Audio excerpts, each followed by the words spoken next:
Well, it's something I've had since 1966. My parents were working for an elderly lady in Northern Virginia, and when she passed away, the family told my parents to basically take whatever they would like to have. And it's traveled a lot with my parents. It's been across the ocean 6 times. So it's truly a steamer trunk.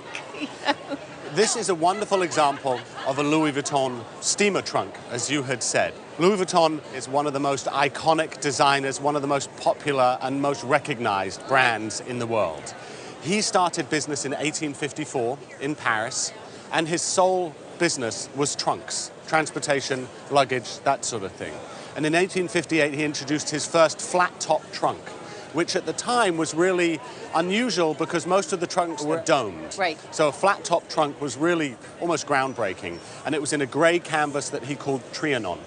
Later on, in the 1870s, he introduced a striped canvas trunk.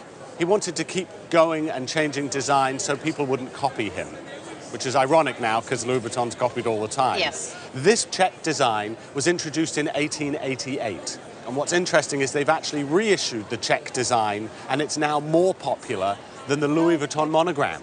Oh, good. So the LV monogram that we know today, that trunk was introduced after his death in 1896.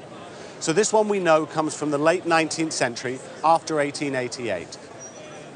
Starting at the top, you have this wonderful latticework ribbon, and you would be able to stick cards and notes and any little bits of information, travel paperwork, within here. There is some fraying, which is totally fine, yes. And staining and water damage. And what's most obvious here is that we have this fabulous large label, and it says Louis Vuitton, and then the numbers down here, which is 34233, that's the serial number.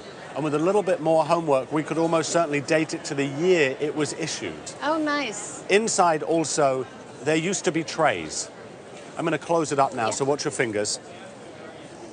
Couple of other things to point out on the exterior. You have these strap loops here, and each of them actually say Louis Vuitton Paris, which is fabulous. And then it's also got London in there as well. He slowly opened stores in London and then also across the world. When we look at this, the condition is well used and loved, but it's actually in really remarkably good condition. So if I were to see this come up for auction today, I would feel very comfortable in saying that it would sell for around about $10,000. Very good. If we were to insure it, you would need to place an insurance value of $20,000 or more on it. You made my weekend.